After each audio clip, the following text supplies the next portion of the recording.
बिस्मिल्लाहिर्रहमानिर्रहीम। अल्लाह तेरी इबादत करते हैं, तेरे से मदद मांगते हैं। मेरे पाकिस्तानियों, अब तक 9 मई से अब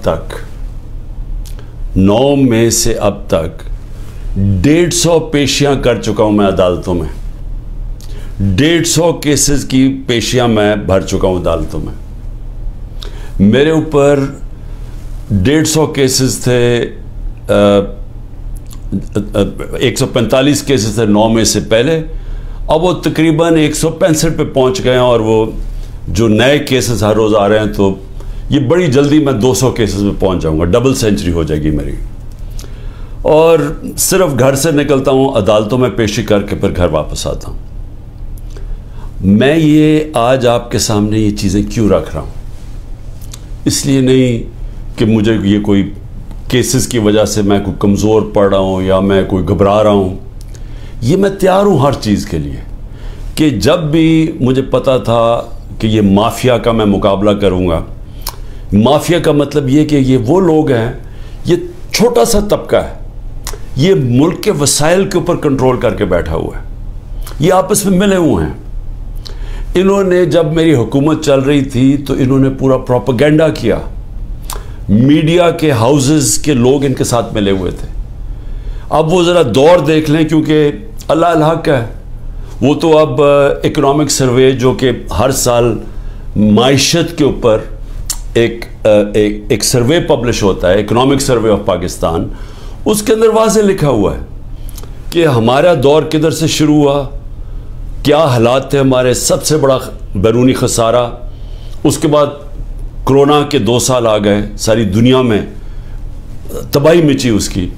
उस सब में से निकल के यानी आखिरी 2 साल में जो हमारी हुकूमत की परफॉर्मेंस थी, वो इस मुल्क की तारीख में 2-3 दफ़ा ही हुई है। और वो जब हुई है तो उस वक्त डॉलर्स आ रहे थे अमेरिका के, क्योंकि हम अमेरिका की मदद कर रहे थे।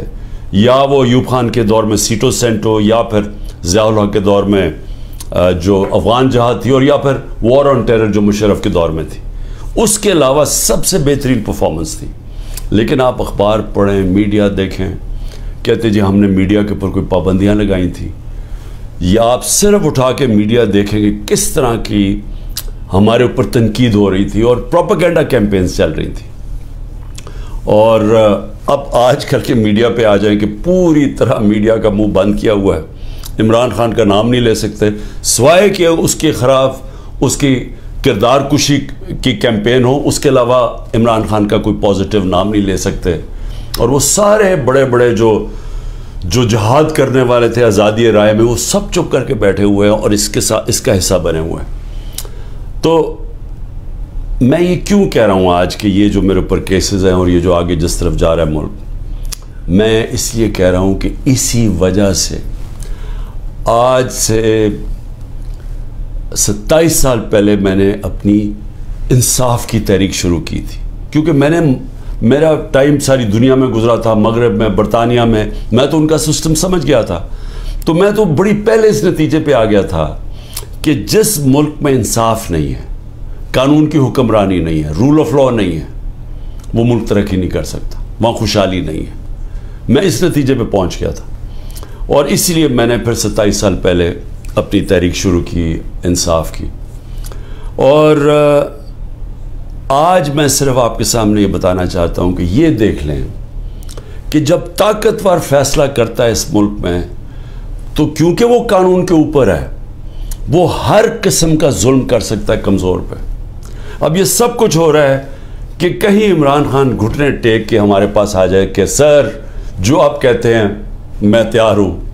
बस इसके लिए हर किस्म का हरबा इस्तेमाल किया जा रहा है, हर किस्म का, मेरे पे भी नहीं, मेरे ख़ानदान के ऊपर, उनके अलावा जो तहरीक इंसाफ के अंदर लोग हैं जो खड़े हैं आज, उन सब के ऊपर अब ये गुजर रही है, उनके घरों के ऊपर। यानी मैं बार बार बता चुका हूँ, मैं कभी नहीं समझता था कि मैं अपने मुल्क में ये हालात देखूँगा कि चलें घर तोड़ दिया, बिजनेसेस बंद कर दी, रात के 3 बजे घर में घुसते हैं 30-40 पुलिस वाले और अपने मुंह कवर करके घुसते हैं। ये भी ज़रा सोचें कि कई शलवार कमीज यानी आम कपड़ों में आते हैं, पुलिस की वर्दियों में नहीं आते।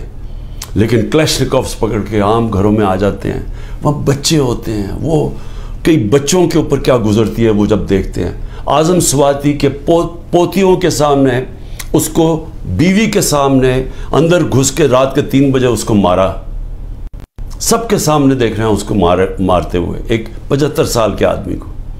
और सिर्फ उसकी गलती थी कि ताकतवर बादशाह सलामत के ऊपर एक ट्वीट कर दी कि बाजवा साहब शुक्रिया आपने NRO 2 दिया इन चोरों को, उसके ऊपर। यानी ये हाल है यहाँ कि सेनेटर को भी नहीं बख्शा, वो आदमी जो अपनी कमाई करके बाहर से पाकिस्तान आता है उसको भी नहीं बख्शा। ये भी नहीं देखा कि बीवी, उसकी बीवी थी, उसके पोते थे, उनको भी नहीं देखा, सबके सामने मारना शुरू कर दिया और फिर जाके नंगा करके टॉर्चर किया। ये सिर्फ एक ताकतवर दहशत फैला रहा है। और वही ताकतवर जब वहाँ जाता है कि यूरोप के अंदर, तो वहाँ जब उसको कुछ कहता तो चुप करके ऐसे करके मासूमों की तरह बैठ जाता है। यहाँ क्योंकि ताकत की हुक्मरानी है तो ये जो मर्जी चाहे कर सकते हैं। तो उसका आज़म स्वाति के अलावा जो लोगों से किया जा रहा है, मैं कितनी मिसालें देता हूँ लोगों के घरों में घुस के जो करते हैं, लेकिन जो औरतों से करते हैं, ये मैं अभी तक मुझे इसकी मेरा ज़हन मानता नहीं है कि हमारे माशरे में औरतों से कैसे कोई कर सकते हैं।